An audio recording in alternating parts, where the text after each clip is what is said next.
Polisi, TNI, dan relawan bergandengan tangan membantu warga terdampak gempa di Kabupaten Manggarai Timur, Nusa Tenggara Timur.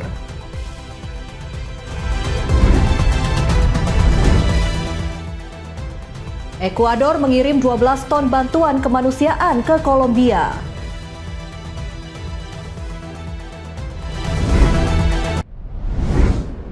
Halo, selamat pagi pemirsa setia Berita Nasional TV. Senang sekali Berita Nasional Pagi kembali hadir menyapa Anda. Selain 3 berita utama tadi, akan ada informasi lainnya dari dunia politik, ekonomi, hingga isu sosial yang sedang hangat diperbincangkan. Bersama saya, Restu Landari.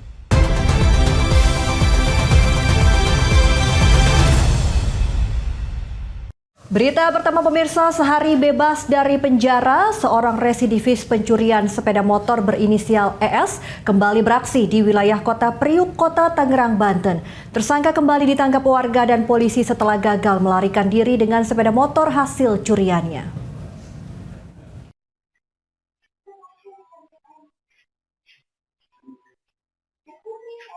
Inilah rekaman CCTV saat tersangka S mengendarai sepeda motor hasil curiannya dan berusaha melarikan diri di tengah pemukiman padat penduduk.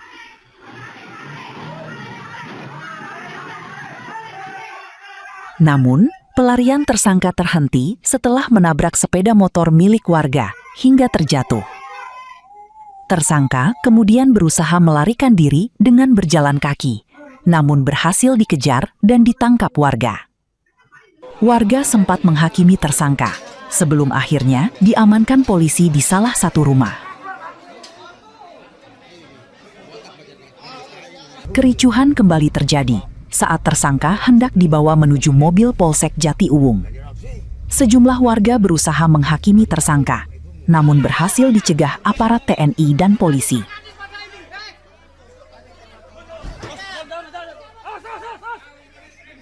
Aksi pencurian tersebut diduga dilakukan dengan memanfaatkan kelalaian pemilik kendaraan.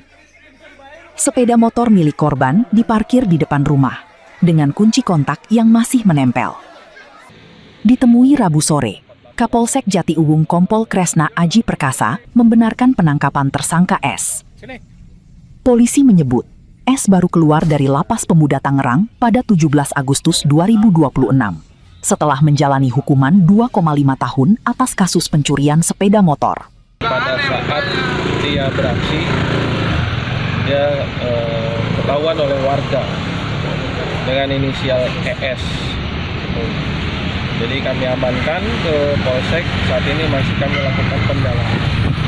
Jadi untuk pelaku ES ini, dia baru saja keluar dari Lapas Pemuda pada tanggal 17 Agustus 2026 dan belum dalam 2 hari dia sudah melakukan aksinya lagi pada tanggal 18 Agustus 2026, tepatnya di wilayah Kecamatan Priuk, Kota Tangerang. Belum 2 hari menghirup udara bebas, S kembali beraksi pada 18 Agustus 2026 di wilayah Kecamatan Priuk, Kota Tangerang. Sebelumnya, S juga diduga melakukan aksi pencurian di sejumlah wilayah, di antaranya Cipondoh, Batu Ceper, dan Sepatan. Dalam aksi terbarunya, S diduga tidak beraksi seorang diri. Polisi masih memburu rekan tersangka berinisial DS yang berhasil melarikan diri saat aksi pencurian terbongkar.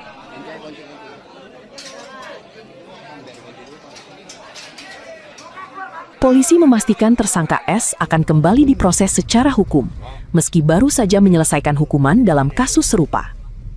Sebelum bebas, S telah menjalani hukuman 2,5 tahun penjara dan mendapatkan remisi atas kasus pencurian sepeda motor di wilayah kota dan Kabupaten Tangerang.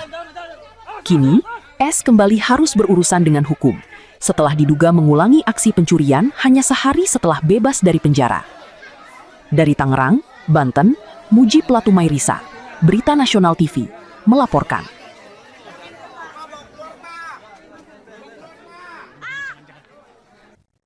Ya pemirsa, 2 pemuda di Kota Makassar, Sulawesi Selatan terekam CCTV saat mencuri sepeda di halaman rumah warga perumahan Bumi Tamalan Rea Permai. Kedua pelaku sempat dihajar warga sebelum akhirnya diserahkan kepada polisi. Kini keduanya beserta barang bukti telah diamankan di Polsek Tamalan Rea.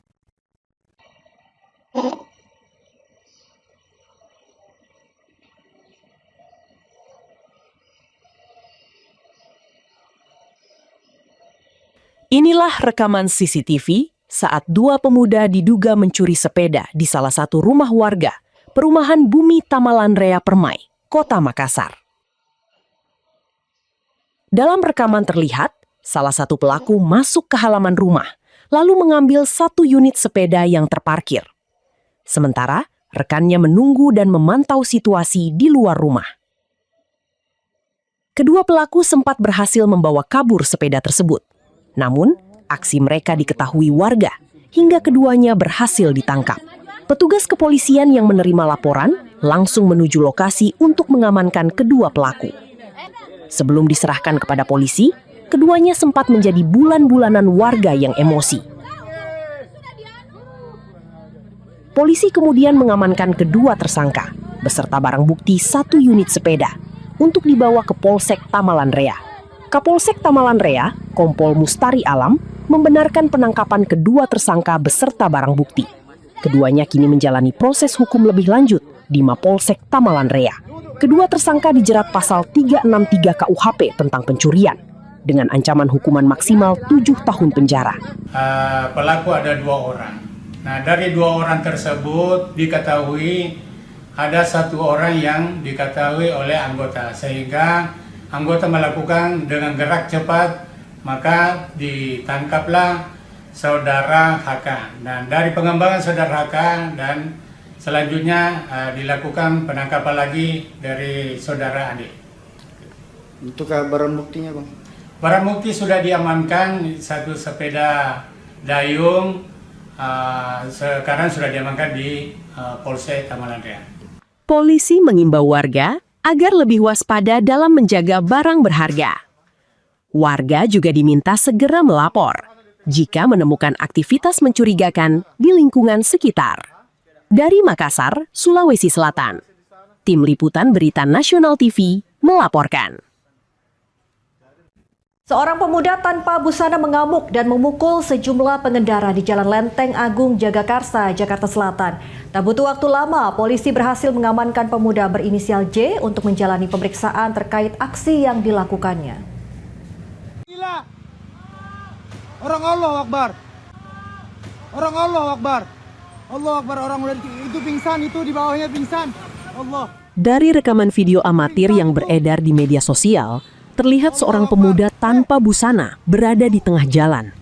Pemuda tersebut tampak mengamuk dan memukul sejumlah pengendara yang melintas di Jalan Lenteng Agung, Jagakarsa, Jakarta Selatan. Aksi tersebut sempat membuat para pengendara khawatir, hingga rekaman kejadian kemudian viral dan menjadi perhatian di media sosial. Tak butuh waktu lama, petugas Polsek Jagakarsa langsung mengamankan pemuda tersebut. Terduga pelaku diketahui berinisial J, berusia 23 tahun dan merupakan mahasiswa salah satu perguruan tinggi negeri di Jakarta.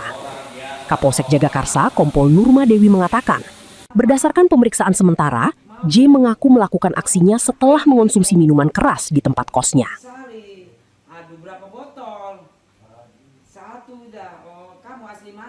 Lokasi kos terduga pelaku diketahui berada tidak jauh dari lokasi kejadian.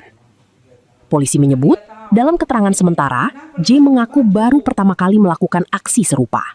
Jadi kalau ditelusuri, kemudian kita amankan dulu. Semalam kita sudah datang ke TKP, kemudian juga kita meminta saksi-saksi yang lihat, lanjut kita membawa ke Polsek Jagakarsa. Kemudian setelah itu kita meminta keterangan bahwa yang diduga melakukan dia meminum satu botol yang memabukkan. Kalau dia mengaku sendiri di sekolah perguruan tinggi di sini. Oh, berarti bukan ODGJ ya, Bun? Tidak. Petugas kini masih menelusuri para pengendara yang diduga menjadi korban pemukulan. Polisi juga menghimbau masyarakat yang merasa menjadi korban untuk segera melaporkan ke Polsek Jagakarsa. Sementara itu, terduga pelaku masih menjalani proses penyelidikan untuk mengetahui secara pasti rangkaian kejadian dan motif aksinya.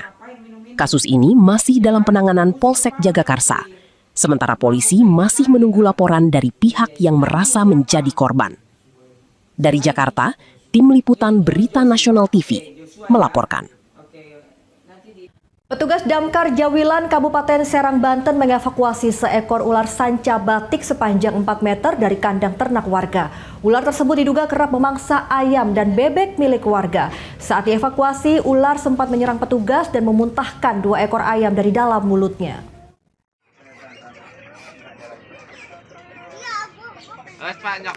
Inilah detik-detik petugas Damkar Jawilan mengevakuasi seekor ular sanca dari dalam kandang ternak warga di Kampung Wanasari, Desa Junti, Kecamatan Jawilan, Kabupaten Serang, Banten. Petugas sempat kesulitan karena ular berada di dalam kandang yang sempit. Petugas kemudian menggunakan alat pencapit untuk mengeluarkan ular dari kandang. Saat hendak dimasukkan ke dalam karung, ular sanca batik sepanjang 4 meter ini sempat menyerang petugas. Ular juga memuntahkan 2 ekor ayam yang diduga baru saja dimangsanya. Menurut pemilik ternak, warga selama ini diresahkan dengan hilangnya ayam dan bebek peliharaan. Misteri ternak yang hilang kini terungkap setelah ular berukuran besar tersebut berhasil dievakuasi. Pagi saya mau ngasih makan, tiba-tiba ada di dalam kandang itu. Udah kenyang, mungkin katanya kalau udah kenyang kan ini diem aja gitu. Yang dimakan 2. Tapi sebelumnya pernah dimakan juga di sini kandang? Dulu pernah, udah lama, ada 2 bulan. Petugas damkar memastikan ular sanca berhasil diamankan tanpa melukai petugas maupun warga. Selama proses evakuasi, petugas harus berhati-hati karena ukuran ular cukup besar. Jadi kita penanganan ular sanca yang ada di kandang sedang memakan ayam.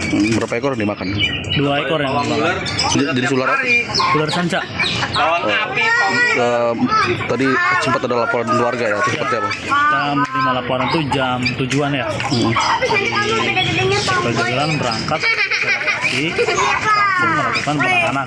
Ular sanca tersebut kini diamankan di Pos Damkar Kecamatan Jawilan, sebelum nantinya diserahkan kepada Balai Konservasi Sumber Daya Alam, BKSDA Banten. Dari Serang, Banten, Tim Liputan Berita Nasional TV melaporkan.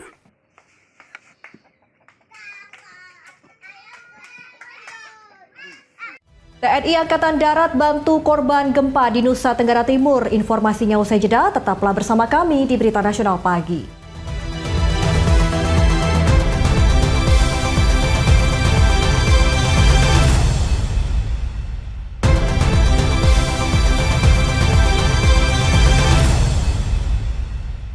Anda kembali bersama kami pemirsa di Berita Nasional Pagi. Pemirsa, polisi, TNI, dan relawan bergandengan tangan membantu warga terdampak gempa di Kabupaten Manggarai Timur, Nusa Tenggara Timur.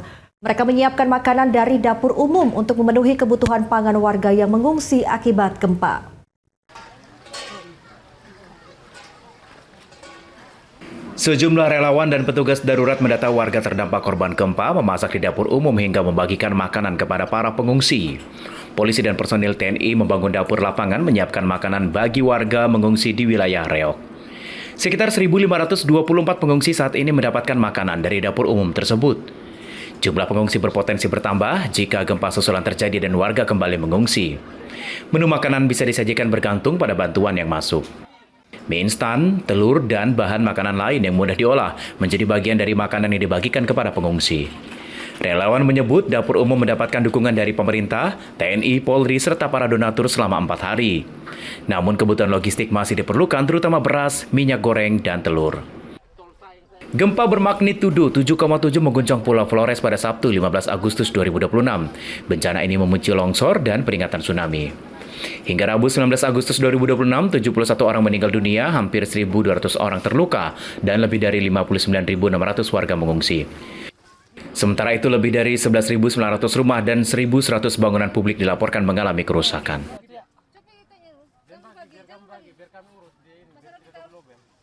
Penanganan korban bencana tak berhenti pada pengiriman bantuan darurat. TNI Angkatan Darat menyiapkan dukungan berkelanjutan mulai dari logistik, layanan kesehatan hingga penyediaan air bersih. Langkah ini dilakukan untuk memastikan kebutuhan warga terdampak tetap terpenuhi dalam beberapa bulan ke depan. Kepala Staf Angkatan Darat atau Kasat Jenderal TNI Maruli Simanjuntak pada Rabu 19 Agustus 2026 menegaskan penanganan bencana memerlukan dukungan dalam jangka panjang. Menurut Maruli, kebutuhan warga terdampak harus tetap terpenuhi bukan hanya pada masa tanggap darurat, tetapi juga dalam beberapa bulan ke depan.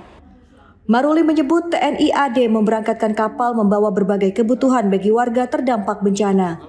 Bantuan meliputi beras, minyak goreng, popok, pembalut wanita, hingga tangki air. 5 truk dan 2 ambulans juga dikerahkan untuk mempermudah mobilitas dan penyaluran bantuan ke wilayah terdampak. Kita akan memberangkatkan kapal kita untuk membantu saudara-saudara kita yang tertimpa bencana. Jadi kami dari Angkatan Darat sebetulnya dari jam ke jam terus memantau perkembangan di sana. Kita meyakinkan bahwa dari tahap awal bagaimana kita membantu pengungsian dan juga korban-korban. Sampai di pengungsian kita yakinkan mereka bisa makan.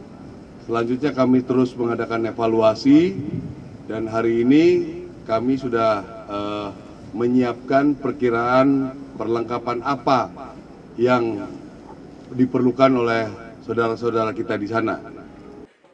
Tak hanya logistik, dukungan kesehatan juga disiapkan TNI AD.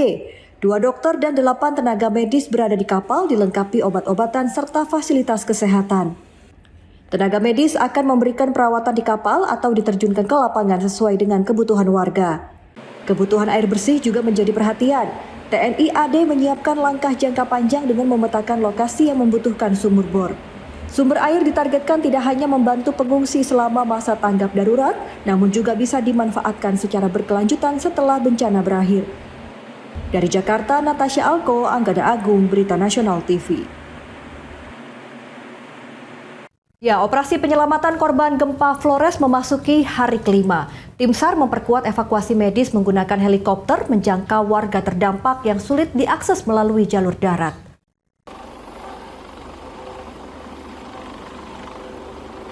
Seorang perempuan berusia 77 tahun menjadi salah satu dari 3 korban dievakuasi melalui udara dari Kabupaten Manggarai Timur, Nusa Tenggara Timur. Petugas SAR membawa korban menggunakan tandu sebelum memindahkannya ke dalam helikopter Basarnas. Korban bernama Adelina Dimias dievakuasi menggunakan helikopter Daup Hin Basarnas menuju RSUD Pratama Komodo di Labuan Bajo. Tim medis Kementerian Kesehatan menyebut korban diduga mengalami fraktur pada dasar tengkorak. Basarnas juga mengerahkan 5 tenaga medis yang terdiri dari 2 dokter dan 3 perawat untuk membantu warga di wilayah yang masih sulit dijangkau. Direktur Operasi Basarnas Komodor Yudi Bramantio menyebut 3 korban dievakuasi dari 5 Lamba Leda menuju Labuan Bajo. Salah satu korban dilaporkan dalam kondisi kritis. Gempa bermagnitudo 7,7 mengguncang Flores, Nusa Tenggara Timur pada 15 Agustus lalu. BMKG menyebut gempa dangkal dipicu aktivitas Flores Back ARC Thrust atau sesar naik busur belakang Flores dengan mekanisme pergerakan naik atau thrust fault. Gempa juga memicu peringatan tsunami di sejumlah wilayah pesisir hingga Selasa 18 Agustus 2026.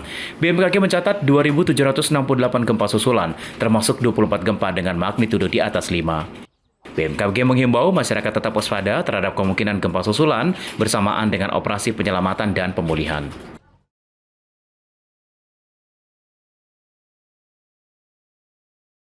Pemirsa, 2 bayi dilahirkan saat situasi darurat setelah gempa bumi magnitudo 7,7 mengguncang Nusa Tenggara Timur.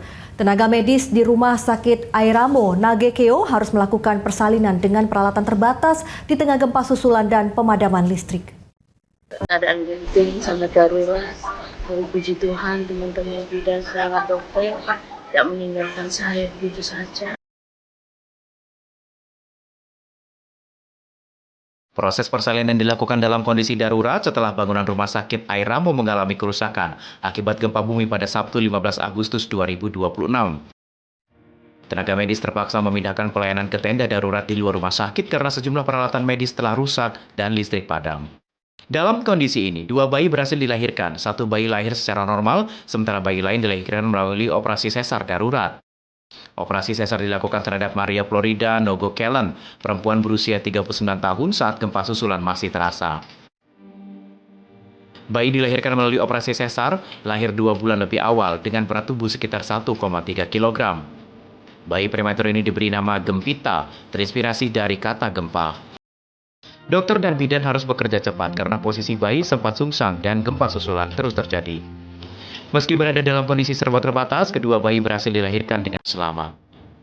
Gempa magnitudo 7,7 mengguncang Flores, Nusa Tenggara Timur pada Sabtu dini hari. BMKG menyebut gempa dangkal tersebut dipicu pergerakan Flores Back Air Citrus.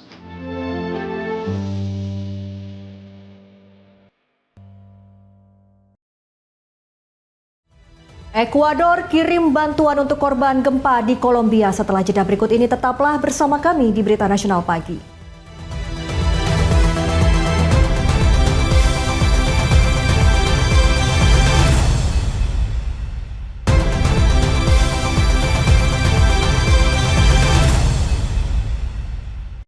Anda kembali bersama kami pemirsa di Berita Nasional Pagi. Selanjutnya informasi dari mancanegara.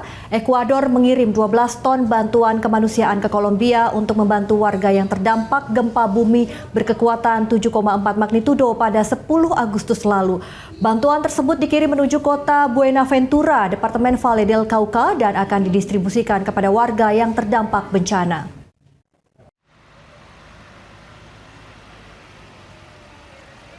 Rekaman pada Rabu menunjukkan sejumlah truk pengangkut bantuan dari Ekuador memasuki wilayah Kolombia melalui kota perbatasan Tulcan. Bantuan kemudian diterima dan dikoordinasikan oleh tentara Kolombia untuk selanjutnya dikirim ke wilayah yang terdampak gempa. Sekretaris Manajemen Risiko Ekuador Carolina Lozano mengatakan bantuan tersebut merupakan hasil koordinasi kedua negara, sekaligus bentuk penguatan kerjasama pasca gempa. Bantuan yang dikirim berupa perlengkapan kebersihan pribadi serta kebutuhan dasar untuk tempat tinggal darurat. Selain mengirim bantuan logistik, Ekuador juga mengerahkan tim darurat dan tenaga ahli untuk membantu penanganan pasca gempa di Kolombia. Bantuan akan dikirim melalui jalur yang melintasi Departemen Cauca. Tentara Kolombia akan mengamankan sejumlah titik rawan sepanjang perjalanan hingga bantuan tiba di tujuan akhir. Pemerintah Kolombia juga menyebut dalam beberapa hari ke depan akan ada tambahan bantuan sekitar 4 ton dari masyarakat Ekuador. Berdasarkan data resmi, gempa tersebut telah menyebabkan 319 orang meninggal dunia, 4.469 orang terluka, 260 orang hilang, dan 364 orang berhasil diselamatkan. Bantuan dari Ekuador diharapkan dapat membantu memenuhi kebutuhan dasar warga sekaligus mempercepat penanganan darurat di wilayah terdampak.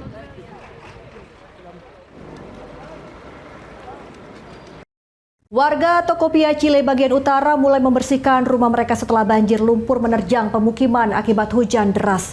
Bencana ini menyebabkan sedikitnya 1 orang meninggal dunia, 2.000 warga dievakuasi serta sejumlah rumah terendam dan akses antar wilayah terputus.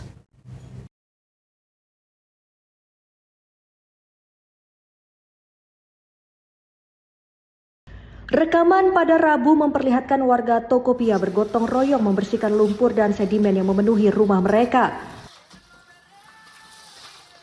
Warga mengangkut material lumpur menggunakan ember, sementara alat berat diterjunkan untuk membersihkan sejumlah wilayah yang terdampak parah. Banjir lumpur terjadi setelah hujan deras membuat sejumlah sungai meluap sekaligus memicu aliran dari lereng dan saluran air. Arus deras membawa air, lumpur, dan sedimen dalam jumlah besar ke area perkotaan. Sejumlah kendaraan terseret sementara jalanan tertutup material lumpur. Warga mengaku banjir lumpur datang secara tiba-tiba dengan aliran deras yang diibaratkan seperti gelombang. Sejumlah warga terpaksa menyelamatkan diri di lantai atas rumah karena air dan lumpur dengan cepat menyapu kendaraan serta barang-barang di sekitar pemukiman. Sejumlah rumah juga mengalami kerusakan, bahkan lumpur sempat menumpuk di dalam bangunan. Salah satu warga menyebut suaminya terpaksa memecahkan jendela rumah agar lumpur yang memenuhi ruangan dapat keluar. Menanggapi kondisi darurat, Presiden Chile Jose Antonio Caz menetapkan Tocopilla dalam status bencana. Pemerintah kemudian mengerahkan personel dan berbagai peralatan untuk menangani dampak bencana serta membantu warga yang terdampak.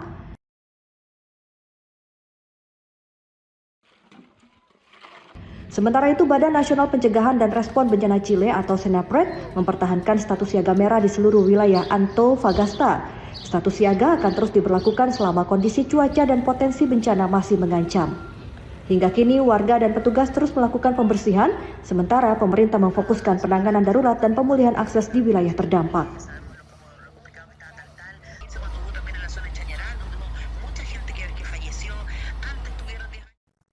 Pemirsa, Perserikatan Bangsa-Bangsa atau PBB memperingatkan kondisi keamanan yang memburuk di Republik Demokratik Kongo mengancam upaya penanganan wabah Ebola. Sejak Januari tercatat 293 insiden keamanan yang menyasar pekerja kemanusiaan dengan 8 pekerja bantuan tewas.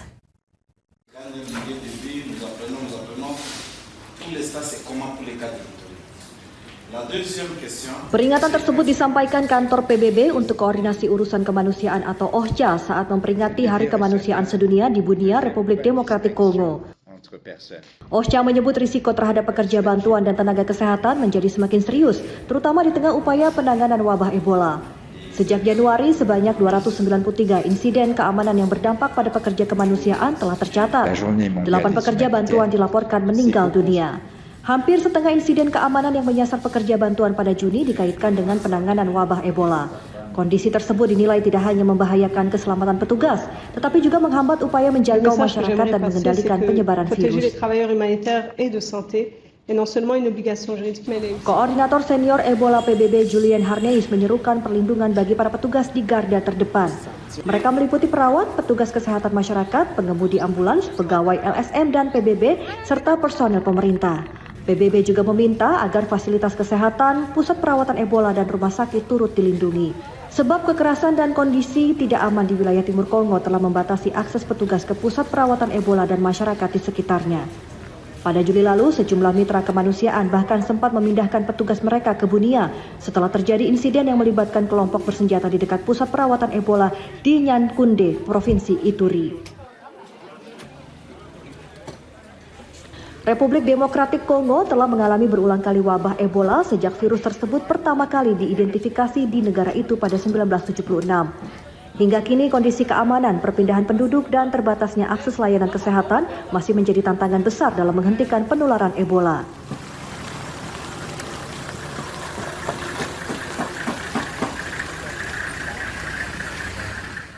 Ya, pemirsa, protes menentang pencopotan mantan Menteri Pertahanan Ukraina Mikhailo Fedorov kembali berlangsung di Kiev pada Rabu malam.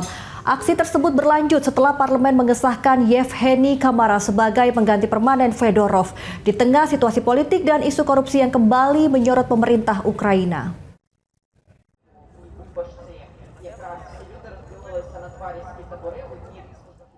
Aksi protes kembali digelar di pusat Kiev, Ukraina. Para demonstran mengibarkan bendera nasional, membawa poster dan bergantian menyampaikan pidato di hadapan massa.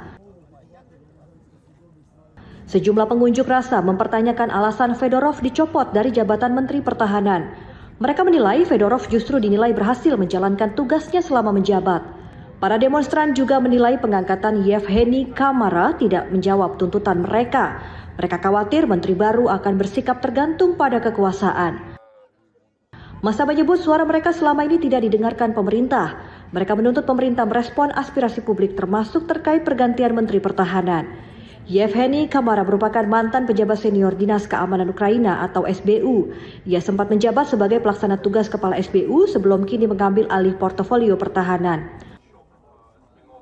Fedorov dicopot dari jabatannya pada Juli lalu setelah sekitar 6 bulan menjabat Menteri Pertahanan. Pencopotannya kemudian memicu gelombang protes di sejumlah wilayah Ukraina.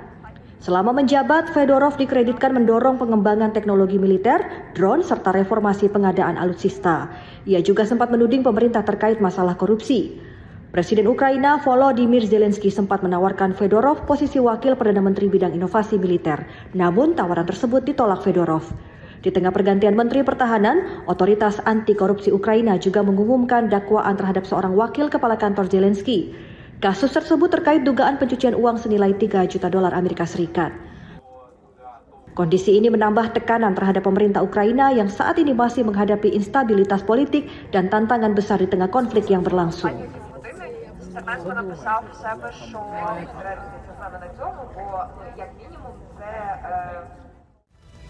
Sistem aquaponik Togo atasi krisis air pertanian di Afrika Barat. Setelah jeda berikut ini, tetaplah bersama kami di Berita Nasional Pagi.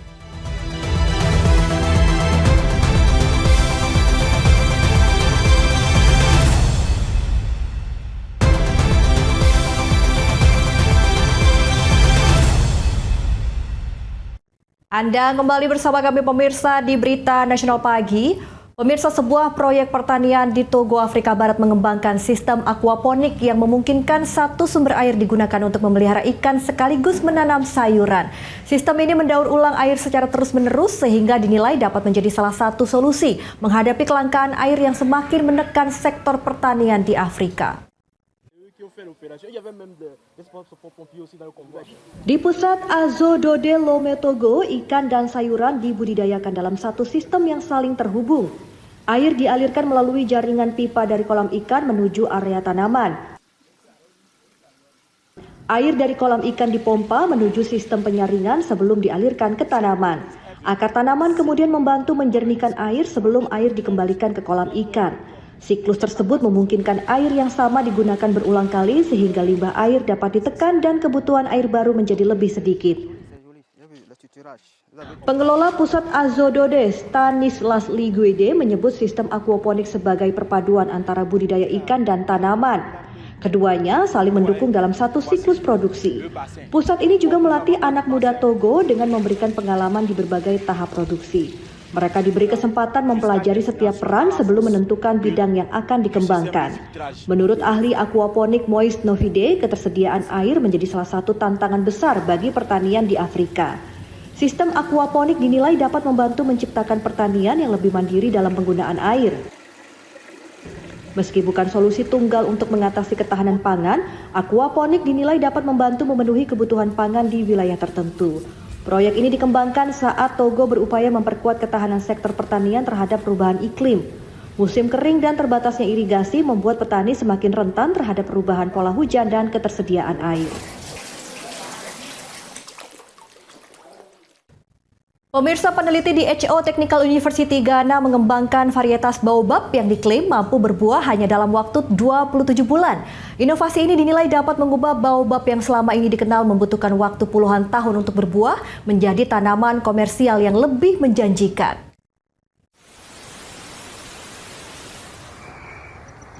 Rekaman di fasilitas penelitian HO Technical University Ghana memperlihatkan deretan pohon baobab dan bibit muda yang sedang dikembangkan para peneliti. Para ilmuwan berupaya mengatasi masa pertumbuhan muda baobab yang selama ini sangat panjang. Mereka menggunakan metode seleksi klonal, bukan pemulihan konvensional yang dapat membutuhkan waktu sangat lama. Peneliti utama Profesor Kenneth Fafa Ekbazor mengatakan, timnya juga mengembangkan protokol untuk mempercepat dan membuat perkecambahan biji baobab lebih terprediksi. Kemampuan tersebut dinilai penting jika baobab ingin dikembangkan sebagai tanaman budaya secara komersial. Sementara itu, ekonom Dr. Donatus Ayite menilai pemangkasan waktu berbuah dari sekitar 23 hingga 30 tahun menjadi sekitar 3 tahun dapat mengurangi risiko investasi bagi petani. Dengan waktu produksi yang jauh lebih singkat, investasi pada budidaya baobab dinilai dapat memberikan pengembalian modal lebih cepat. Permintaan produk baobab di pasar global juga terus berkembang, mulai dari minuman, produk nutrasetikal hingga kosmetik. Menurut peneliti, nilai permintaan produk baobab diproyeksikan mencapai 3,9 hingga 5,4 miliar dolar Amerika Serikat pada 2025 dengan pertumbuhan tahunan sekitar 5 hingga 10%. Baobab bukan sekedar pohon ikonik Afrika. Tanaman ini tumbuh luas di wilayah kering sub-Sahara dan menjadi sumber pangan, pendapatan, serta nutrisi bagi masyarakat pedesaan. Studi berbasis citra satelit bahkan mengidentifikasi hampir 2,8 juta pohon baobab di kawasan Sahel. Jumlah sebenarnya diperkirakan lebih besar karena data tersebut dinilai masih belum mencakup seluruh populasi. Kolombia kembali menambah kapasitas energi surya setelah Taman Surya San Francisco di Caldas resmi memulai operasional komersial. Proyek ini menjadi bagian dari upaya Kolombia mendorong pengembangan energi fotovoltaik sekaligus mengurangi ketergantungan pada sumber energi konvensional. Rekaman memperlihatkan deretan panel surya memenuhi kawasan San Francisco di Municipality Palestina, Caldas, Kolombia. Taman surya ini dikembangkan Caldas Hydroelectric Power Plant, anak usaha Grupo IPM. Proyek tersebut dibangun dengan dukungan perusahaan teknik asal Tiongkok Power China. Power China terlibat dalam perancangan teknis dan perakitan proyek.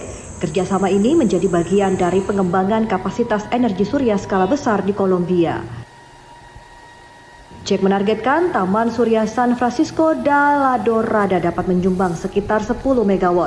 Sementara sekitar 100 MW tambahan telah disiapkan melalui sejumlah proyek yang masih dalam tahap pengembangan. Pengembangan ini sejalan dengan target Kolombia mencapai kapasitas energi fotovoltaik hingga 6,3 GW. Taman Surya San Francisco diproyeksikan memiliki usia operasional sekitar 20 hingga 25 tahun sebelum pengembangan taman surya berkapasitas lebih besar dilakukan. Kerjasama Jack dan Power China sebelumnya dimulai melalui proyek Taman Surya Tepuy dengan kapasitas 80 MW. Pengalaman tersebut kemudian diterapkan dalam pembangunan Taman Surya San Francisco dan Dona Juana. Meski sempat mengalami keterlambatan, kerjasama internasional ini dinilai membantu meningkatkan kemampuan Kolombia dalam membangun dan mengembangkan taman surya skala besar. Pemerintah dan perusahaan energi Kolombia terus mendorong pengembangan energi terbarukan untuk memperkuat ketahanan energi di masa depan.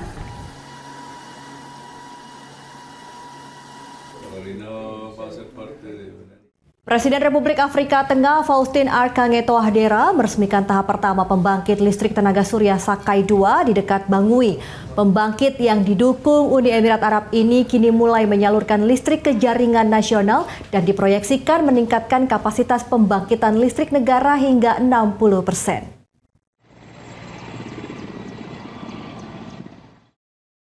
Rekaman memperlihatkan Presiden Touadera menyambut delegasi Uni Emirat Arab saat peresmian pembangkit listrik tenaga surya Sakai 2 di dekat Bangui. Presiden Touadera kemudian meninjau fasilitas pembangkit sebelum mengikuti rangkaian acara peresmian bersama para tamu undangan. PLTS Sakai 2 memiliki kapasitas 60 MW yang secara bertahap mulai disalurkan ke jaringan listrik nasional. Pemerintah Republik Afrika Tengah menyebut tambahan daya tersebut meningkatkan kapasitas pembangkitan listrik nasional sekitar 60%. Pembangkit ini juga diproyeksikan dapat menyalur listrik untuk lebih dari 300.000 rumah tangga.